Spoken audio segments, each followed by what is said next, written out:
he's given us the resources to be able to help. And a lot of people have helped, and not just Samaritan's Purse, but there's been many different organizations and volunteers that have just come to Western North Carolina and East Tennessee to help.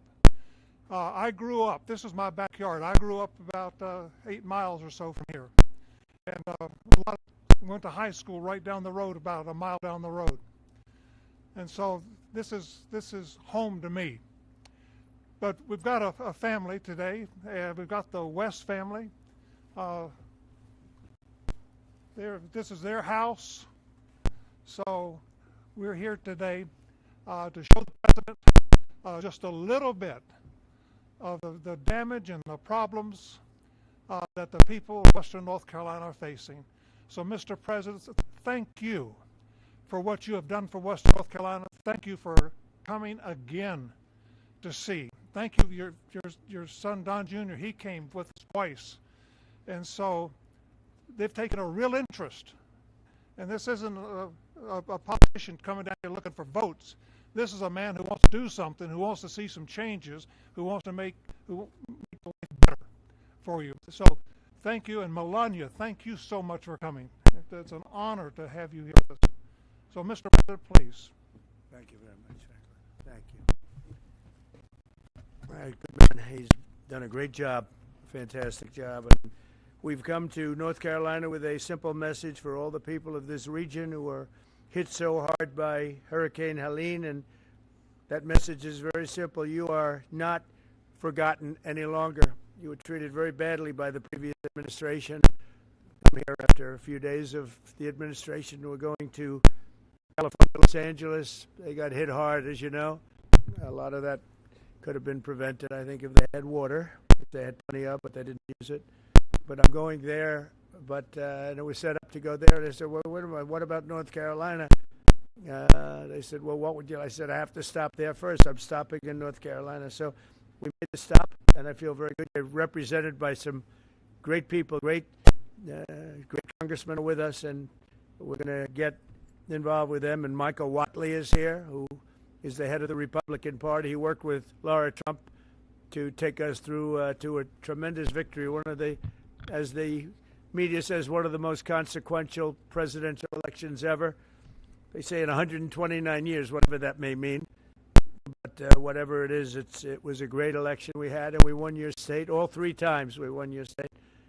And all 3 primaries we won your state. So we won it 6 times, I guess, Mr. Congressman. And it's a great place. I wanted to come here. And before I went anywhere, frankly, in the campaign, I promised that I'd come back to Western North Carolina to help the people of the state, and today here I am to deliver on that promise. We have a lot of things in mind, and we're getting the Army Corps of Engineers all set. You need your riverbanks fixed. You need a lot of roads fixed, and we're going to get it done in rapid time. And I've asked Susie Wiles and all of my people to start calling up, get the Corps ready, and they're going to get ready to go. I don't know what it is. I don't know what took so long for the other administration. But remember, I wasn't here for the first 4 months or 3 months, whatever it may be. See, we can only start as of essentially 1 or 2 days ago. And we've made a lot of progress over the last couple of days. Michael, I understand we're going to get you the resources you need and the support that you deserve. And we'll be at your side through every step of the rebuilding. And no American is going to be left behind. The people that I just met are so great. And the people that own that house is going to be very beautiful in a little while. And who knows, if Franklin decides, maybe he'll rip it down and build him a new one. Because sometimes you can do that just as easily, but we're going to take care of the people. I want to thank our great First Lady for coming today. She really wanted to be here. She said, no, I want to go. And, she sees what happened, and she felt very badly, and she wanted to go. And we're then going out together to Los Angeles, but she wanted to be in North Carolina. She saw what happened. She has a feeling like I do for North Carolina. So thanks as well to a great gentleman, Franklin Graham, and his father, Billy Graham. I used to go with my father to Yankee Stadium and places to watch his father preach. And he was some preacher. You got good stock. You come from the ultimate genes, I can tell you. But he was really something. And Franklin, though, has done so much, and his father's looking down on him right now. I guarantee for a long time he's been looking down on Franklin, saying, I'm very proud of you, son. He really is, because what Franklin's done with Samaritan's Purse is incredible. They told me just yesterday that Samaritan's Purse has been great, but the FEMA people sort of left you high and dry, but we're going to change that around. We're not happy with FEMA. As well as all of the representatives. You have great representatives here. Chuck Edwards, who's here someplace. Where's Chuck? Where's Chuck? Chuck. Tim Moore.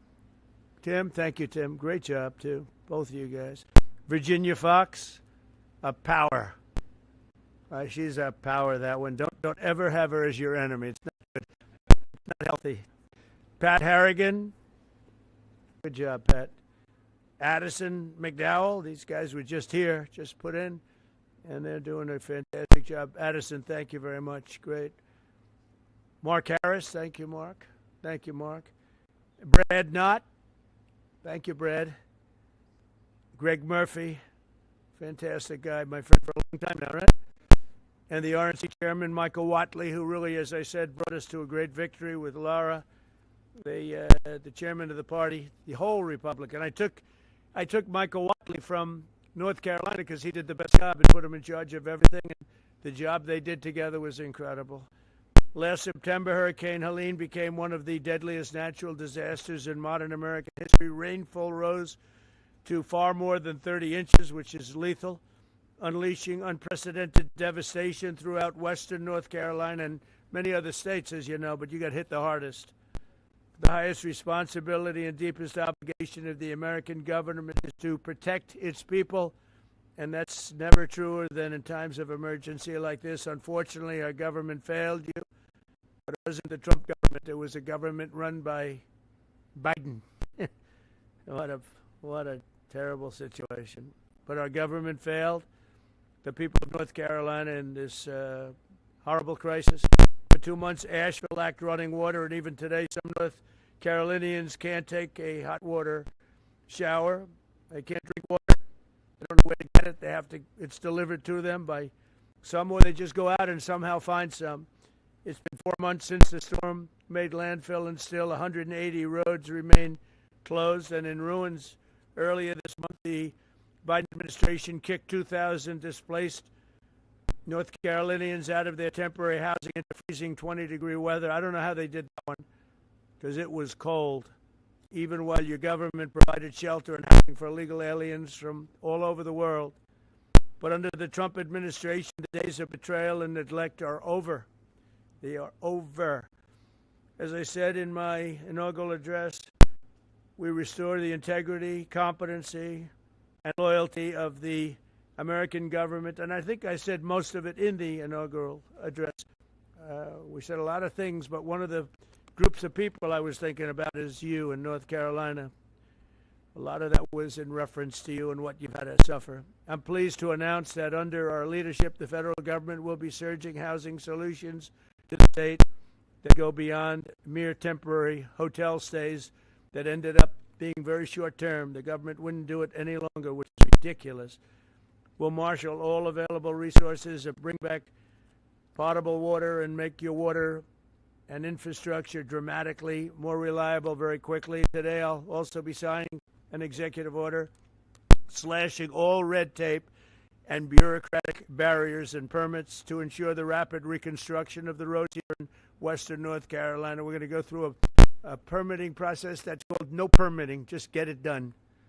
That's the way they built them many years ago, I guarantee you that, right? We will get them back very quickly, and we'll begin the work of fundamentally changing, terminating, or overhauling FEMA. FEMA's been a disaster, no matter where they are. We're honored to be joined today very quickly by several families affected by the vicious storm. I'd like to ask each of them to share their story. Chris and Kim West, you could come forward. Ramona Nix, Jackie Mitchell, and Thomas Gary Bright. And finally, the Wright family. And come on up and maybe say a few words. Please, thank you very much. Hello. Hi. Come on in here.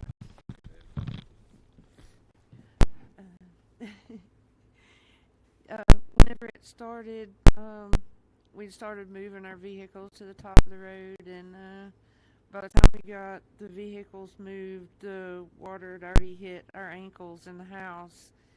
And so I grabbed my purse and my little pug dog, and my husband grabbed the dog food and put it in a trash bag, and by the time we got out into the driveway, it was already waist deep, and there was sticks and that kind of thing. I didn't think I was going to make it, but we did make it out, and we made it to the top of the road, and we were kind of stuck there for hours because we couldn't get out any of the ways because it was flooded all the way around. It took us hours, and we sat there, and finally it receded enough to where we could actually get out. It was probably like close to midnight, and it started like 5, 6 o'clock in the morning. We just lost everything that we had. Didn't even have a brush for like 3 days. Thank you. Okay, good. Would you like to say something with that beautiful baby? Yeah, so when the hurricane storms hit North Carolina, hit our home, my daughter and my wife and I were actually out of town. But unfortunately, my dad was still at home, and my mother was staying at our house with our animals.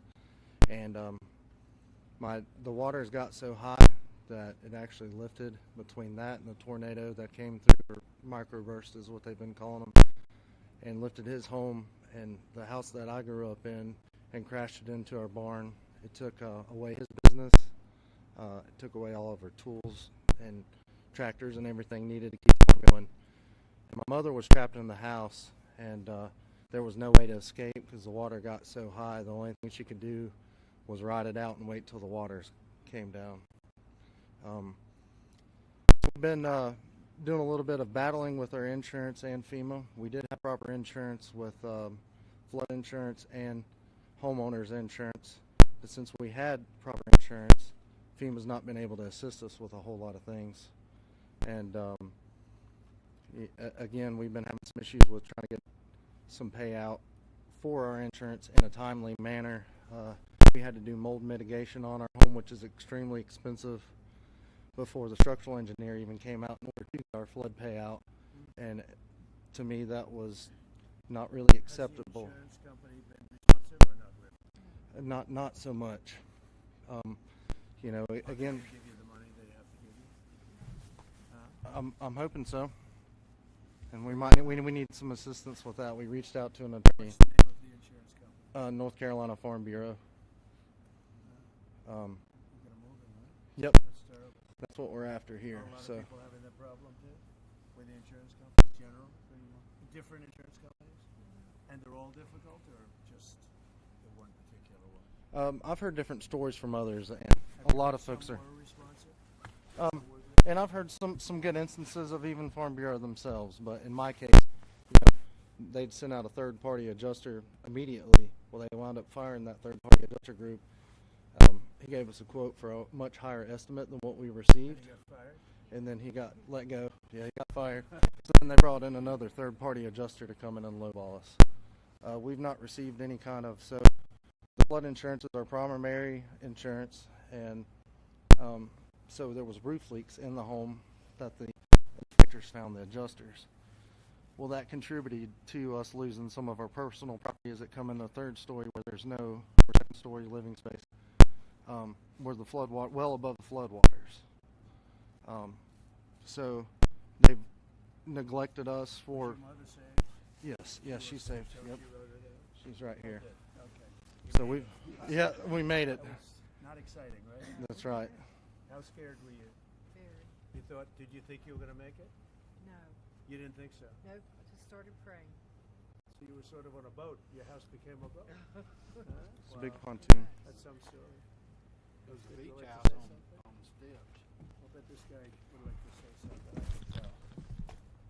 I was next door to the house, and my son's out of town, so when he came in to Charlotte to my sister's, he called about 2 in the morning because at midnight the water was still in the stream, in the banks.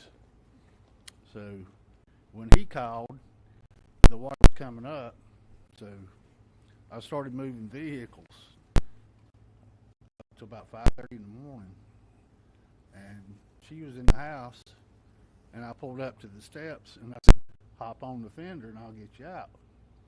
Well, he built a beach house on stilts, 5 times higher than the floodplain.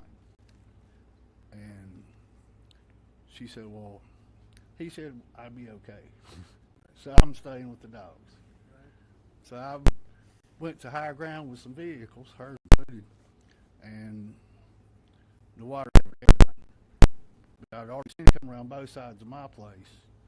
So I got my blind and deaf dog and a bag of valuables and took up off the side of the hill behind my house, and then was heading to the cemetery